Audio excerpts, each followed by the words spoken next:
Aided സ്കൂളുകളിലെ അധ്യാപക നിയമനത്തിൽ ഭിന്നശേഷി സംവരണവുമായി ബന്ധപ്പെട്ട് NSSന് അനുകൂലമായ സുപ്രീം കോടതിയിൽ നിന്ന് ലഭിച്ച ഉത്തരവ് സംസ്ഥാനത്തെ മറ്റ് മാനേജ്മെന്റുകൾക്കും ബാധകമാക്കാൻ സംസ്ഥാന സർക്കാർ തീരുമാനം. മുഖ്യമന്ത്രിയുടെ അധ്യക്ഷതയിൽ പൊതുവിദ്യാഭ്യാസ മന്ത്രിയും വകുപ്പിലെ ഉന്നത ഉദ്യോഗസ്ഥരും പങ്കെടുത്ത യോഗത്തിലാണ് സുപ്രധാനമായ തീരുമാനം. വിഷയം കോടതി വീണ്ടും പരിഗണിക്കുമ്പോൾ പുതിയ തീരുമാനം അനുസരിച്ചുള്ള നിലപാടാകും സർക്കാർ സ്വീകരിക്കുക എന്ന് യോഗത്തിനു ശേഷം വിദ്യാഭ്യാസ മന്ത്രി വി ശിവൻകുട്ടി അറിയിച്ചു. ഭിന്നശേഷി സംവരണ വിഷയത്തിന്റെ പേരിൽ മറ്റ് അധ്യാപക തസ്തികകൾക്ക് അംഗീകാരം നൽകാത്തതിലെ വലിയ പ്രതിസന്ധി കത്തോലിക്കാ സഭയും സമുദായ സംഘടനകളും ചൂണ്ടിക്കാട്ടിയിരുന്നു. എയ്ഡഡിൽ ഭിന്നശേഷിക്കാർക്കായി നീക്കിവെച്ചിരിക്കുന്ന തസ്തികകൾ മുഴുവൻ സമയബന്ധിതമായി നികത്തുന്നതിന് സർക്കാരിനെ കൊണ്ട് സാധിക്കാത്തതിന്റെ പേരിൽ 2021 ശേഷമുണ്ടായ സ്ഥിരം ഒഴിവുകളിൽ നിയമിക്കപ്പെട്ട അധ്യാപകർ എല്ലാവരും ദിവസവേതനക്കാരായി തുടരുന്ന അവസ്ഥയുണ്ട്.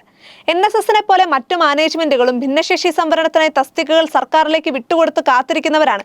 എന്നാൽ സമാന വിദ്യാഭ്യാസ ഏജൻസികൾക്കും പ്രസ്തുത ഉത്തരവിന്റെ ആനുകൂല്യം നൽകാവുന്നതാണെന്ന സുപ്രീം കോടതി ഉത്തരവിലെ പരാമർശവും തുടർന്ന് കേരള ഹൈക്കോടതി നൽകിയ നിർദ്ദേശവും തള്ളിക്കളയുന്ന നിഷേധാത്മകമായ സമീപനമാണ് വിദ്യാഭ്യാസ വകുപ്പ് സ്വീകരിച്ചത്.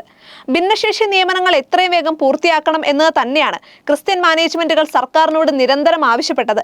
NSS മാനേജ്മെന്റിലെ നിയമനങ്ങൾ റെഗുലറൈസ് ചെയ്ത ഉത്തരവിന്റെ ആനുകൂല്യം മറ്റു മാനേജ്മെന്റുകളിലെ നിയമനങ്ങൾക്കും ബാധകമാക്കണമെന്നാവശ്യപ്പെട്ട് സീറോ മലബാർ സഭ major archbishop Mar Raphael Thattil മുഖ്യമന്ത്രിക്ക് കത്ത് നൽകിയിരുന്നു. KCBC president cardinal Baselios Mar Cleemis Catholicos Bava വിഷയത്തിൽ മുഖ്യമന്ത്രിയുമായി കൂടിക്കാഴ്ച നടത്തി. വിദ്യാഭ്യാസ മന്ത്രി വി ശിവൻകുട്ടി ചങ്ങനാശ്ശേരി ആർച്ച് ബിഷപ്പ് മാർ തോമസ് തറയിലുമായും ആശയവിനിമയം നടത്തിയിരുന്നു. ഭിന്നശേഷി നിയമനത്തിലെ പ്രതിസന്ധി മൂലം നിയമനാംഗീകാരം ലഭിക്കാത്ത സംസ്ഥാനത്തെ 16,000-ഓളം അധ്യാപകർക്ക് സർക്കാരിന്റെ പുതിയ തീരുമാനം ആശ്വാസമാകുമെന്നാണ് പ്രതീക്ഷ.